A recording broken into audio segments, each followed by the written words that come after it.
Welcome to the Legendary Gamer Guys show, the show that says we don't need a script here, and you can tell we don't use one.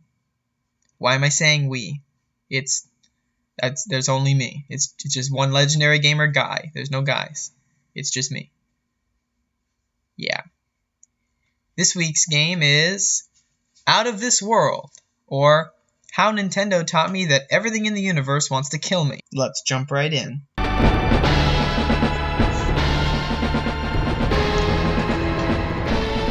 Out of This World is one of those games that you have to sit at the title screen if you want to actually know the story of the game. Because if you just press start and jump into the game, you're not really going to know what exactly is going on. But if you wait, the story begins. And so, what we learn from the scrolling words is that this scientist is on the brink of a great discovery, and he's gone in late one night, there's a storm happening, and he's just going to, I guess, basically check on the experiment. Pulls up in his nice vehicle. Wish my car looked that good. I'll let you enjoy the intro for all its glory. Because it's one of the things that truly made this game unique, I think, was its intro video. It was a little bit unexpected. It was kind of cool.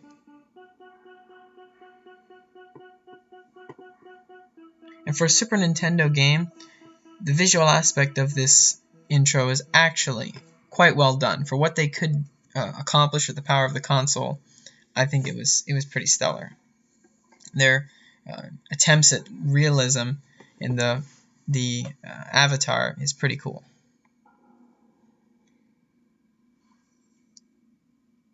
This intro video is actually really long, so if you want to see it in its entirety, I suggest you pick it up and play it yourself. But the gist of it is, he performs this experiment, sits back, enjoys a beer, and disaster strikes when lightning hits the building right as the experiment is beginning, and, well, that's when the game begins. Now, the best and worst thing about this game is the way it just drops you inside. Now, I will say this was not my first time playing the game, so dang it. So I did know what to do. For some of the game. A lot of the game I never gotten through until this very playthrough. But the presentation of the game is actually very well done. I will say this. Everything you encounter wants to kill you. Just everything wants you dead. The controls can be frustrating, and maybe it's just me, but at times I found it difficult to remember where all the buttons were because things didn't seem too natural. But, yeah, you probably going to die a lot. It's one of those kind of games. And a lot of it is trial and error. Like those slugs right there, I wouldn't have known to kill them if I hadn't played this game when I was a kid. Great. And you're poisoned. And I'm dead. You see what I mean?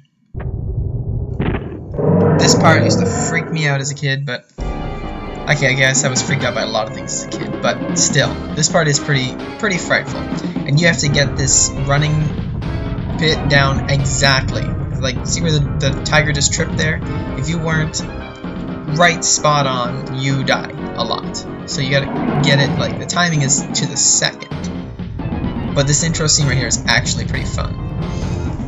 You just keep running. Keep running.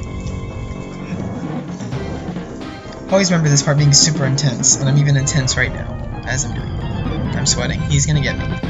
It's all over, man. It's all over. Oh, wait. Oh. Sweet. This is where you meet the aliens. Friend? I come in peace. I am a five-fingered human. Alright. Jerks.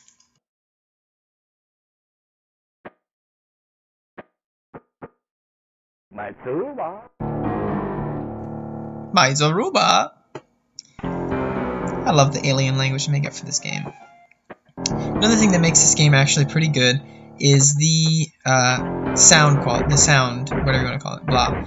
The music, the sound effects, and yeah, I'm having trouble with the gun mechanisms because it's been a while since I played this game. But anyways, the music always seemed to convey the feeling of whether you're in battle, adventuring, exploring. The sound effects were actually pretty cool for a really old 16-bit video game. And the little alien language, you know, just sort of helps the story along.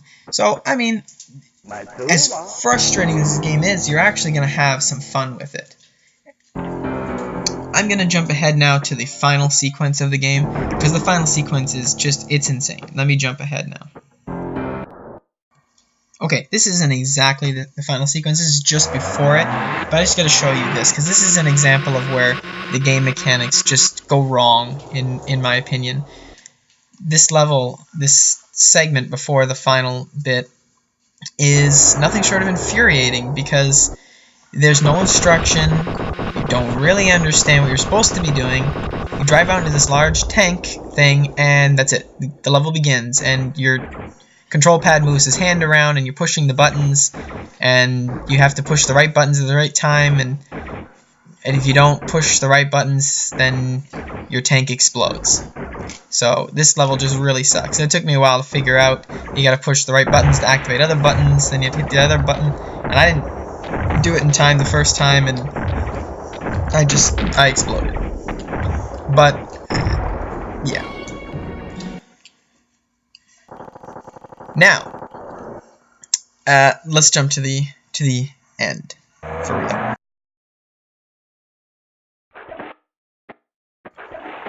You arrive at the community pool, where aliens gather to enjoy themselves. And they, of course, bring all their guns. This last part took me about 30 or 40 different tries. I don't even know what I was doing there. But eventually you get to this one spot, which is right here. And this is literally your final boss fight. While your buddy alien is rolling around in the hay with that guy, your buddy gets knocked down, but oh no, you've crawled across the ground and reached the switch and vaporized the alien and opened up the portal. Before the guys in the background can shoot you to death, because that will happen, crawl backwards into the teleporting light. Here comes the lasers now. Don't stop. There it is. You've just beat the game. Congratulations, give yourself a round of applause, because that game was hard. Like, really hard. Really, really hard. Ending sequence now. Which makes little sense. I don't really understand what's happening here. But it's beautiful. Because you made a friend. And you and your friend will fly into safety on the back of a dragon together. And they lived happily ever after. The end. Warms the heart.